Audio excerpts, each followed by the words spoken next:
On graduation Sunday in Joplin, an outdoor siren sounded for 3 minutes and stopped. So why wasn't the first siren enough? The tornado that would cross the city had not yet touched down. The sound arrived before the full threat picture. Many residents still sought confirmation. And by the time a second siren began, the tornado was already entering western Joplin. The official warning clock and the human response clock were counting different things. At 1:30 that afternoon, Tornado Watch 325 covered southwest Missouri, including Joplin. A watch described what the atmosphere could produce across a broad area, not where a tornado would strike. It was also commencement day for Joplin High School, with the ceremony being held off-site at Missouri Southern State University.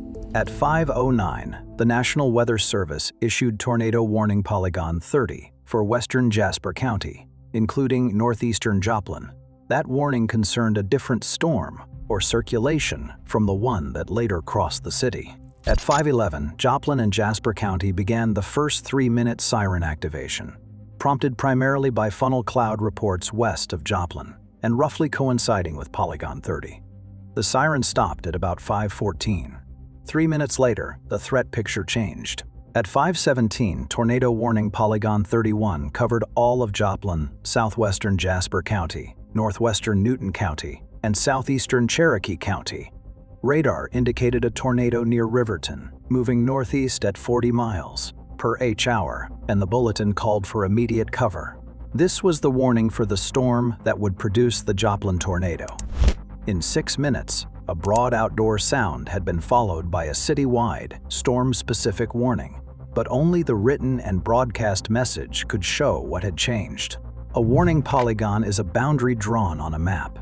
An outdoor siren cannot announce its number, display its edges, or explain that a later polygon refers to a different circulation. The 5:11 siren sounded across Joplin, while Polygon 30 covered only part of the city and concerned the other storm. Polygon 31 brought the whole city into the warning and carried the location, direction, and urgency that an outdoor tone could not speak. The first siren was functioning, but the warning picture beside that first sound was incomplete for the threat about to cross Joplin. When the more specific message arrived, the siren itself still sounded like the same tone. Anyone relying on the tone alone could hear danger, but not the crucial shift from a partial city warning for one circulation to an immediate citywide warning for another. Interviews after the disaster found that many residents looked for another cue through television, other media, visual signs, environmental changes, or confirmation that a tornado was on the ground. Post-event assessments drew on more than 100 resident interviews. They linked frequent previous warnings and false alarms with desensitization among many participants, while weekly audible siren tests also shaped how some people interpreted the sound. These were overlapping influences, not one uniform experience, and many did not seek shelter immediately after the first activation.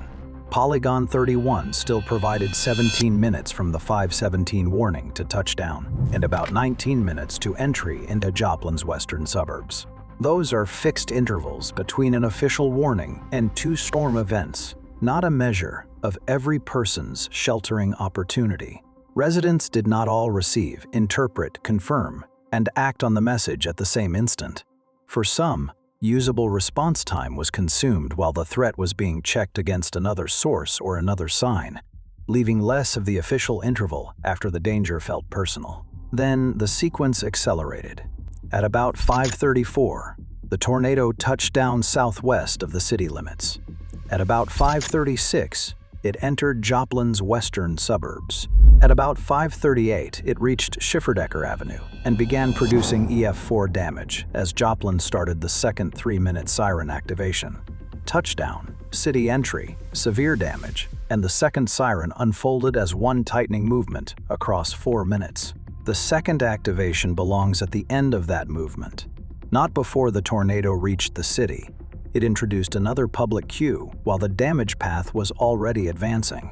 A large number of people interviewed after the disaster described that second siren as confirmation of the threat and as the prompt to take shelter. The finding belongs to that documented interview group, not to every resident who heard the sound. Other interview accounts showed that the unusual repeat activation also created uncertainty about whether it meant a new warning, a stronger warning, or an all-clear. Joplin had no official all-clear siren. Its policy used sirens for danger, not safety, but the official rule did not guarantee one shared public interpretation. The same repeated tone therefore produced sharply different decisions inside the interview record. It confirmed the threat for a large number of interviewees while confusing some listeners, and it arrived during the event rather than opening a fresh period of safe lead time. The tornado was developing rapidly as those decisions were being made. The nearest weather radars were roughly 60 miles from the storm, and even their lowest beams sampled conditions nearly a mile above the ground around Joplin. Radar could identify the rotating storm and support a warning, but it could not continuously measure the near-surface wind where buildings were being damaged. The beam height gap separates what forecasters could see aloft from the precise wind condition structures faced at ground level. The record can therefore establish circulation, motion, and warning timing without turning radar into a ground-level wind instrument. NIST found that the low-level circulation intensified rapidly.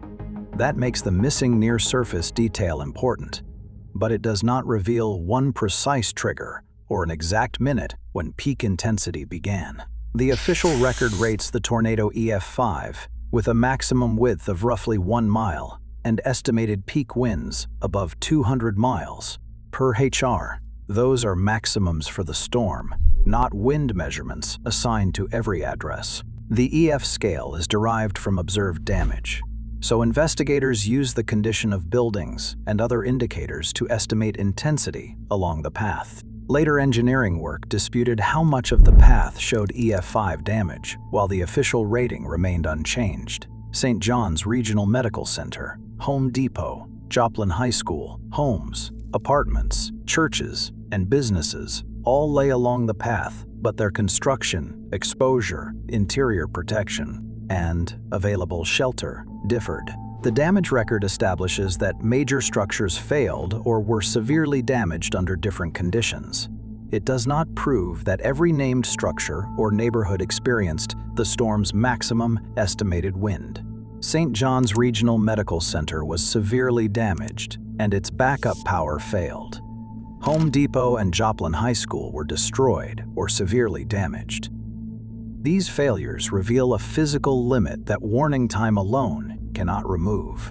An alarm can create an opportunity to move, but it cannot make every room, hospital, store, school, home, or church equally resistant to a violent tornado. The same warning did not make those available spaces equally protective. The graduation detail has its own firm boundary.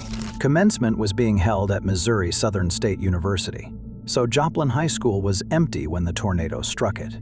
Graduation belongs to the day's chronology, but not as a story of students trapped inside the school.